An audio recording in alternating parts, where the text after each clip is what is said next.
los libros, de mis libros favoritos de la Biblia. Es Juan 20.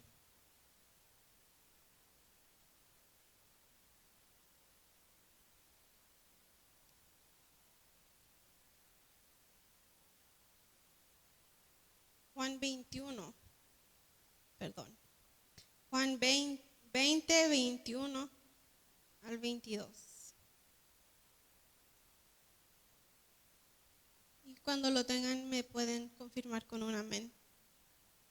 Dice, entonces Jesús les dijo otra vez, paz a vosotros, como me envió el Padre, así también yo os envío.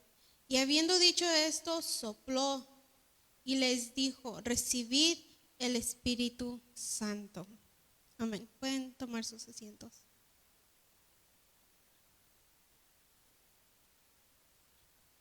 Amén. Y como siempre me gusta dar un poco de contexto, ¿verdad? De dónde es que estamos en las Escrituras, ¿verdad? En el principio del capítulo 20 vemos la resurrección de Jesús, ¿verdad? Va María Magdalena a buscar a Jesús y no está allí, están todas preocupadas, piensan que se lo robaron, ¿verdad? El cuerpo. Y luego vienen los dos discípulos, ¿verdad? El discípulo amado y Pedro, y están buscando a Jesús, ¿verdad? Y luego Jesús se les aparece a María Magdalena y ella lo quiere tocar y él dice, no me toques todavía porque no he sido glorificado, necesito ir al Padre. Le dice, dile a mis hermanos que voy y luego regreso. Amén. Y me gusta, todo esto es mi favorito, me encanta leerlo y explicarlo y no sé cómo siento, ¿verdad?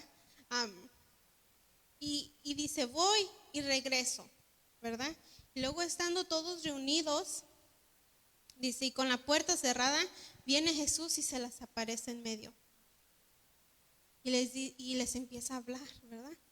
Y les dice, paz a vosotros.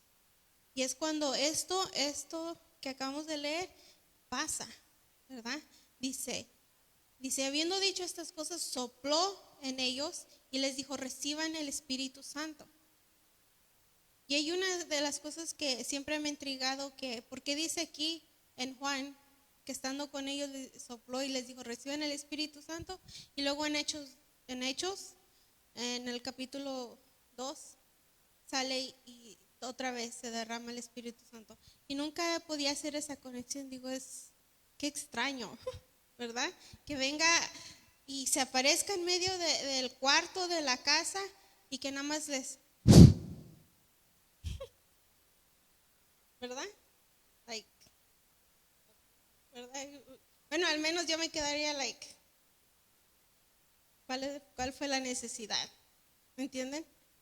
Nunca han estado o han experimentado que alguien hace algo y ustedes no se quedan ¿por qué lo hiciste? No entiendo, ¿verdad? Y esta porción de las Escrituras siempre me ha tenido así, ¿verdad? Con un question mark. Y digo, ¿por qué? Al menos si a mí viene alguien y me dice, yo no me quedo ¿verdad? Ahorita ni pensarlo, ¿verdad? Que alguien venga y haga eso, ¿verdad? Pero viene Jesús y sopla sobre ellos y les dice, reciban el Espíritu Santo. ¿Qué es lo que está pasando? ¿Qué es lo que realmente está pasando en la mente de Jesús para hacer tal cosa? ¿Verdad? Y eso es lo que vamos a ver. Amén. Y perdón si leo muchas porciones de las Escrituras, pero es para entender, ¿verdad? Un estudiador de la Biblia dice que las Escrituras es como una melodía. Cada porción es una melodía, ¿verdad? Y cuando escuchas lees diferentes porciones de las Escrituras, tú puedes escuchar las melodías de otras Escrituras. Amén. ¿Ustedes no han escuchado una canción y tiene unos tonos y les recuerda a otra canción de hace mucho tiempo. Y dice, ay, esto se parece, aún, aunque esta nueva canción es totalmente diferente y tiene su propio cosa que les gusta y eso, y es muy aparte de la otra, pero también ustedes recuerdan lo que pasó allá. Y así son las escrituras, y es algo bien interesante.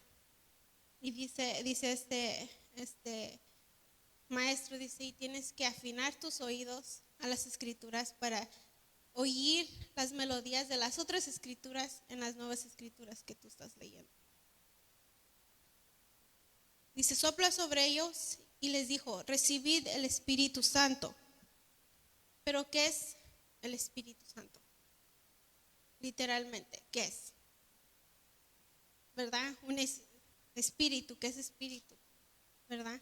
Algunos tienen el pensamiento que el espíritu es como, no sé cómo describirlo, como si fuera un fantasma de alguien, ¿verdad? O algo, lo que está dentro de una persona, ¿verdad? Hay veces que es el espíritu de una persona muerta, ¿verdad? O así, ¿verdad? Pero cuando leemos las escrituras, el espíritu es totalmente diferente a eso. Esa idea de los fantasmas o fantasmas de la gente o espíritus de la gente viene de las creencias griegas, ¿verdad? Que la gente es como un vase, como un jarro, ¿verdad? Y adentro está la vida. Y cuando se rompe el jarro, como quiera queda eso de adentro de la vida, ¿verdad? Y eso es creencias mitológicas, griegas, y pues las escrituras son totalmente diferentes a esas creencias. Pero bíblicamente, ¿qué es el espíritu? Vemos que en Génesis 1 dice que el Espíritu de Dios se movía ¿a dónde? Sobre la faz de las aguas, ¿verdad? Y la palabra original es ruach, ¿verdad? Ruach. ¿Y qué es? Ya vemos que es espíritu. Y la definición de ruach es viento o es exhalación. Dice es un breath, como cuando exhalas eso, ese viento, ese como brisa, así son las definiciones de esta palabra ruach, que es espíritu. Y dice el Espíritu Santo, ahora que es santo, es apartado o consagrado a Dios, ¿verdad? ¿Qué es el Espíritu Santo? Es el espíritu, el viento, la exhalación de Dios, santa, designada de Él. ¿Ok? Y todo esto tiene que ver con esto. ¿Okay? Ok, ya vemos que es la exhalación. ¿Y qué es lo que pasa en Génesis 2:7? Dice, y Dios formó al hombre, dice, y sopló ¿qué? Aliento de vida. Y entonces el hombre viene a ser, dice, y fue un alma viviente. Y que hay otra palabra diferente, ¿verdad? El alma, que muchas veces lo juntamos con la definición de espíritu, ¿verdad? Pero la palabra que usa la Biblia es, y fue un alma viviente, dice, y es un nefesh. ¿Y qué quiere decir nefesh? Literalmente quiere decir un ser que respira. Vemos que Dios exhala y el hombre que respira.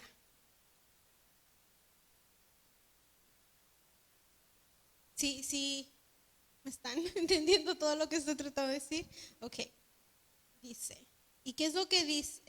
Oh my God. Ok.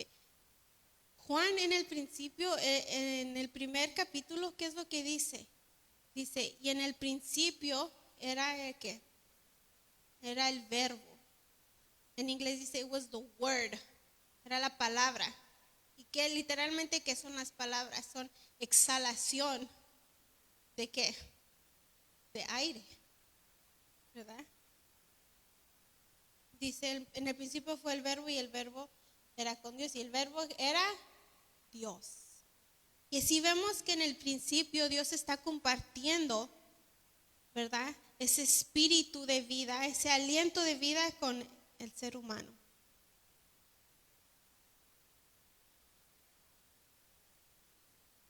Pero ¿por qué Jesús en la porción de Juan 20:22 dice, reciban el Espíritu Santo? Ya nos vamos dando una idea poquito, ¿verdad? Porque es que sopla, ¿verdad? ¿De dónde viene toda esa idea? Viene desde Génesis, ¿verdad? Pero cuando leemos en Juan 14, ¿verdad? Antes de la crucifixión de Jesús y Jesús reúne a sus discípulos, ¿verdad? Y empieza a platicar con ellos. Y les empieza a decir que es necesario que Él muera, ¿verdad? Y sus discípulos se ponen bien tristes. Y no entienden, si ustedes leen, la mitad de las cosas que Él dijo, no le pudieron entender, ¿verdad? Jesús dice, es necesario que yo me vaya. Porque si yo me voy, yo le rogaré al Padre que les envíe al Consolador. A ustedes les conviene que yo me vaya, ¿verdad? Dice, porque si yo no me voy, no va a venir el Consolador. El Espíritu de verdad, el Espíritu Santo. ¿Ok? So, Él les hace esta promesa del Espíritu Santo que iba a venir el Espíritu Santo cuando Él se fuera. Y cuando habla con María Magdalena, Él dice, no me toques porque aún no he sido glorificado. ¿Verdad? Sabemos en las otras porciones que Jesús habla de que el Padre lo iba a glorificar. ¿Verdad? Y muchas veces cuando Jesús hablaba a sus discípulos podemos ver que tampoco entendían. ¿Verdad? Pero a María Magdalena le dice, no me toques. Subo y vengo. Diles a mis discípulos que voy al Padre y llego y regreso para atrás. En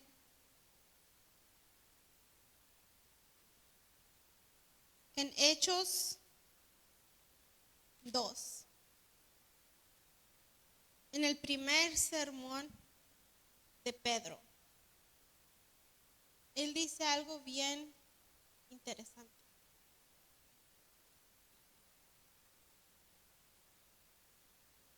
Déjelo, encuentro.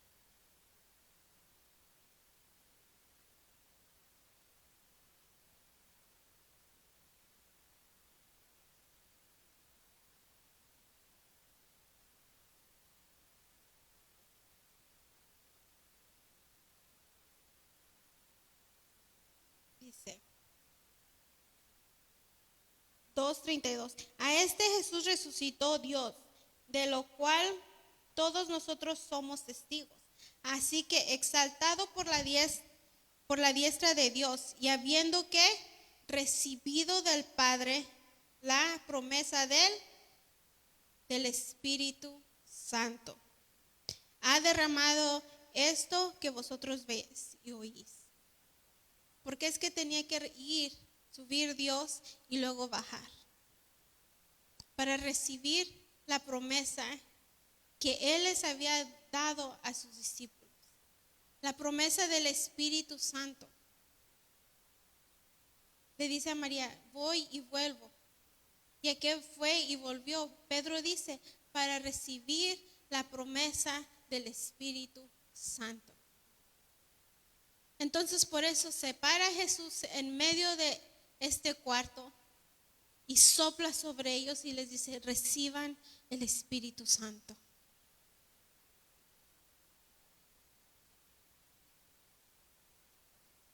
Pero ¿por qué tenemos que recibir el Espíritu Santo?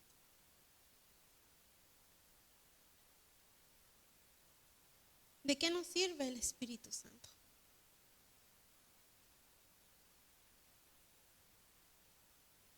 cuál era la condición del hombre de por cuál era necesario que Jesús fuera y recibiera la promesa y darla a los discípulos, darla a sus seguidores. Vamos a ver cuál era la condición del hombre. Dice: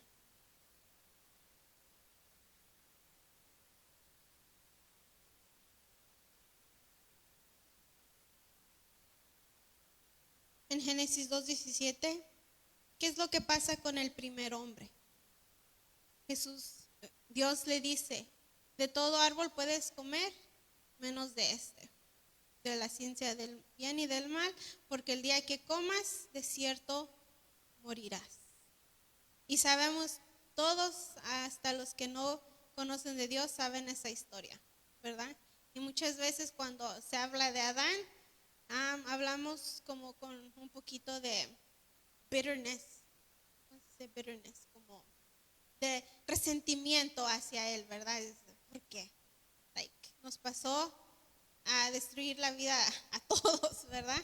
Y siempre escuchamos: oh, pues ¿por qué, verdad? La regó, ¿por qué hizo eso, verdad? ¿Y qué es lo que dice las Escrituras? Que de allí empezó todo. Dice: porque por el pecado de uno entró la muerte, ¿verdad? ¿De quién? De Adán.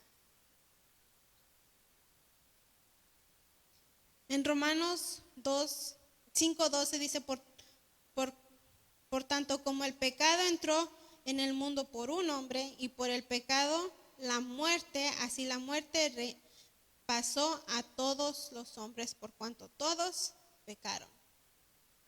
La muerte de Adán no fue literal, ¿verdad? No vimos que cayó al piso, siguió vivo, pero hay algo que pasó, ¿verdad? En él. Y esa muerte que él obtuvo, dice que pasó a todos los hombres. ¿Pero por qué pasó a todos los hombres? Dice: porque todos pecaron. Y hay muchos, ¿verdad? Cuando usted comparte el evangelio, van a decir: yo no soy pecador, yo no mato, yo no robo, yo no. Y le pueden dar una lista de justificaciones porque ellos no son pecadores. Pero el apóstol Pablo hace esta acusación, ¿verdad?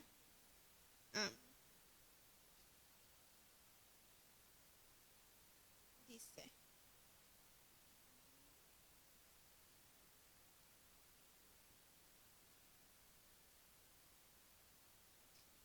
en Romanos 2:11, porque no hay acepción de personas para con Dios, porque todos los que sin ley han pecado, sin ley también perecerán. Y el apóstol Pablo está hablando de la ley de la Torá, ¿verdad? La ley que se le fue dada a Moisés.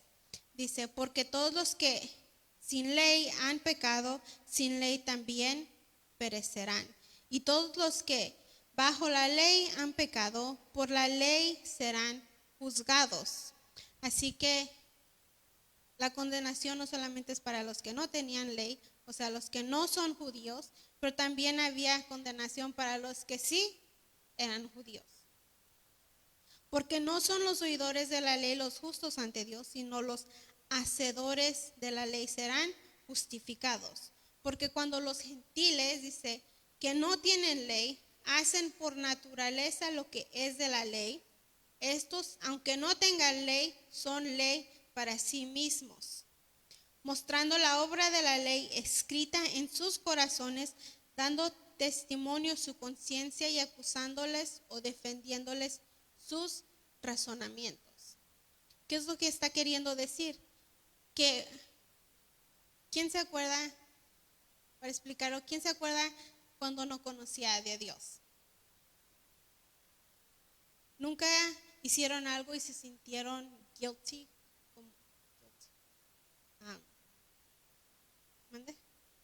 ¿Culpables de algo que hicieron? Sea lo que sea. Sí, ¿verdad? Todos los que no conocen de Dios, yo pienso que también han sentido culpables por algo que han hecho. ¿Por qué? Porque en sus mentes y en sus corazones hicieron algo que no debían de haber hecho. Amén. ¿Y qué es lo que el apóstol Pablo está diciendo? Dice que así la ley está escrita en sus, ¿qué? Sus corazones. Y así los defienden o los acusan sus propios razonamientos. Así que no hay excepción de personas. Así los judíos y los gentiles son, ¿qué? Pecadores. Y si son pecadores, ¿qué es lo que las escrituras dicen? Porque la paga del pecado es muerte. Y así como Adán pecó y vino la muerte, así todos han pecado y así la muerte ha entrado. Amén. ¿Y qué es lo que Santiago nos dice? Saber hacer lo bueno y no hacerlo es pecado. Aunque no hayan hecho o hayamos hecho algo malo, a lo mejor tuvimos que hacer algo bueno y no lo hicimos. De allí otra vez nos volvemos a atrapar en el hoyo de pecado y muerte.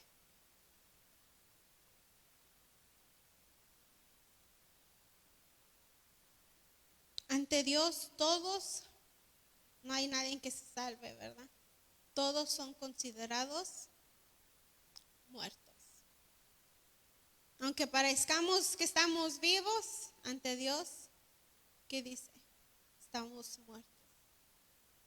Como el Walking Dead. Amén.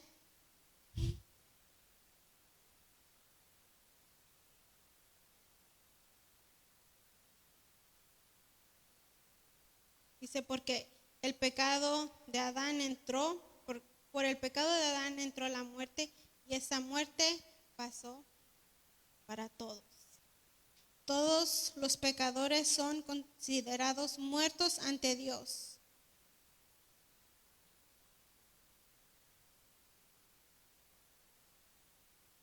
Pero ¿qué es la voluntad del Padre ante tanta gente muerta?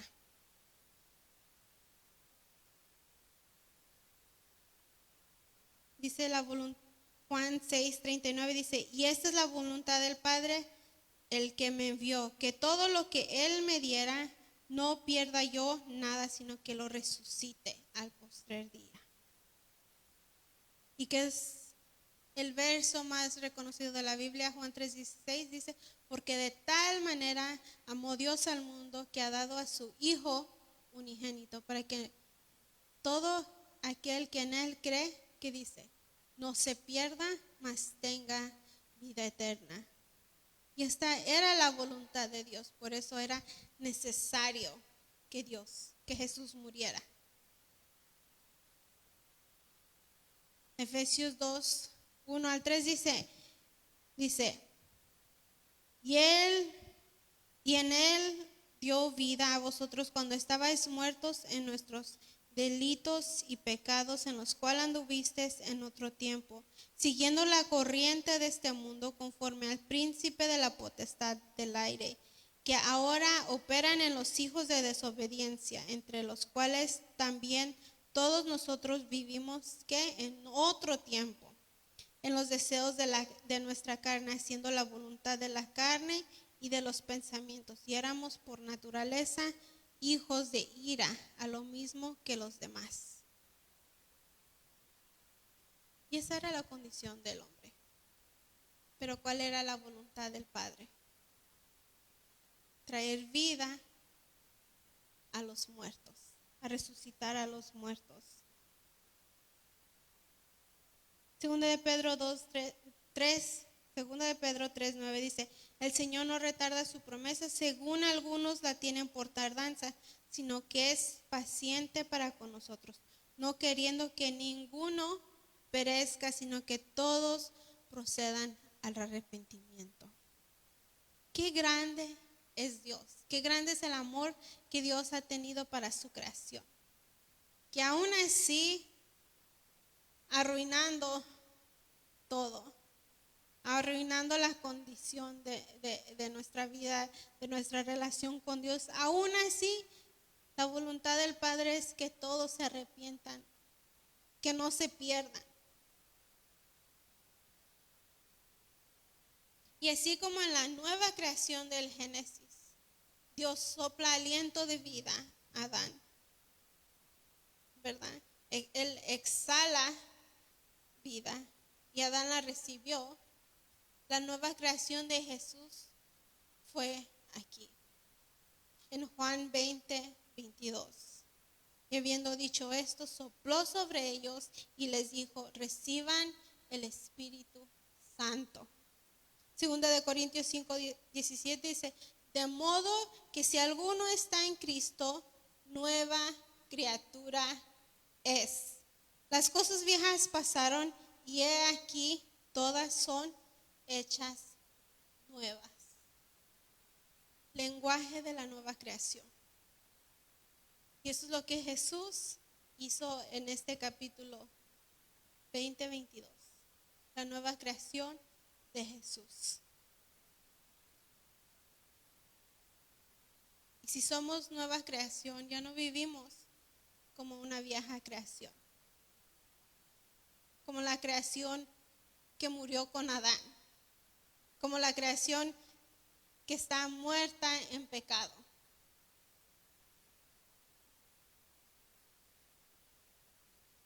Colosenses 3:5-17, y este va a ser lo más largo que voy a leer, pero es la vida vieja y la vida nueva, la vieja creación y la nueva creación, y qué es la voluntad de Dios para su vida. Aquí el apóstol Pablo la dice casi en cada una de sus cartas. Dice: hacer morir pues lo terrenal en vosotros. ¿Y qué es lo terrenal? Dice: son fornicación, impureza, pasiones desordenadas, malos deseos y avaricia, que es idolatría, por las cuales es la ira de Dios, por las cuales la ira de Dios viene sobre los hijos de desobediencia, en las cuales nosotros también anduvisteis en otro tiempo, cuando vivíais en ellas. Pero ahora dejar también vosotros todas estas cosas, ¿verdad? Estas cosas eran las de la vieja vida, del viejo Adán, dice. Pero también había unas cuantas cosas que también el apóstol Pablo les estaba diciendo a los colosenses que también tenían que dejar.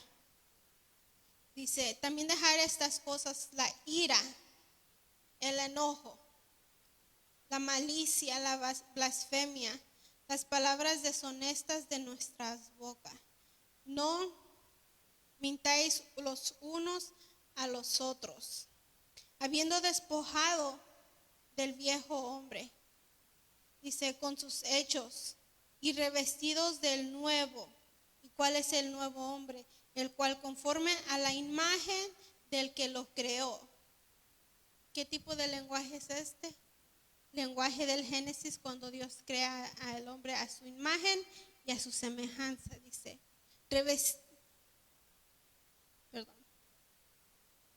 Dice: y revestidos del nuevo, del cual conforme a la imagen del que lo creó, se va renovando hasta el conocimiento pleno, donde no hay griego, ni judío, ni circuncisión, ni incircuncisión, ni bárbaro, ni escita, ni siervo, ni libre, sino que Cristo es todo en todos. Vestíos pues como escogidos de Dios, santos, amados, de entrañable misericordia, de benignidad, de humildad, de mansedumbre, de paciencia, soportándonos unos a otros, perdonándonos unos a otros. Y si alguno tuviera queja contra otro, de tal manera que Cristo nos perdonó, así también vosotros, dice, así también haced vosotros. Sobre todas estas cosas, vestidos de amor, que es el vínculo perfecto. Amén. Y esta es la nueva creación que Jesús ha creado en usted. Si usted ha creído en Jesús, y esta es la nueva creación que Dios creó en mí también. Amén. ¿Cuántos le dan gracias a Dios por la nueva creación que ha hecho en nosotros? Amén.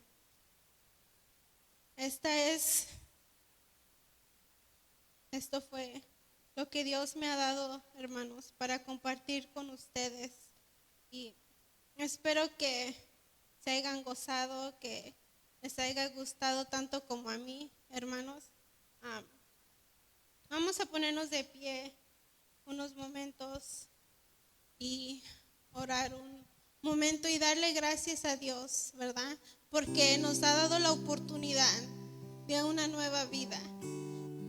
Nos ha dado la oportunidad de la resurrección de entre los muertos. Amén. ¿Por qué? Porque estábamos muertos en nuestra vida pasada, muertos en pecado, muertos en maldad, ¿verdad? Como el apóstol Pablo dice, siguiendo la voluntad de la carne. Señor Jesús, te damos gracias, Padre Santo. Te damos gracias, Señor Jesús, por la oportunidad que tú nos has dado, Señor Jesús, de que tú hayas hecho una nueva creación en nosotros, Padre Santo. Que te damos gracias porque fue tu voluntad soplar ese viento de vida, ese viento del Espíritu Santo, Padre Santo, para que nosotros podamos vivir y ser seres vivos ante ti, Padre Santo. Tu palabra dice que si morimos contigo, también resucitamos con Cristo. Y el que ha resucitado, Cristo, ya no vive para sí mismo, sino que vive para Dios. Te damos gracias, Padre Santo, por la oportunidad que tú nos has dado, Padre Santo, para vivir por ti. Te damos gracias, Señor Jesús. Y te pedimos que ese aliento de vida, Padre Santo, siga. Que podamos ser ese reflejo, que podamos reflejar esa imagen que tú has creado en nosotros, Padre Santo, para reflejarte a ti, para reflejar a nuestro Creador, Padre Santo, ese Creador lleno de gracia, lleno de misericordia, lleno de amor, y que así como tú reflejaste eso, nosotros también podamos reflejar eso a los demás, cumpliendo la voluntad tuya a través de nosotros, y que a través de nosotros muchos más puedan creer y te puedan glorificar, Padre Santo. Te damos muchas gracias, Señor Jesús. Gracias, gracias. Amén, aleluya.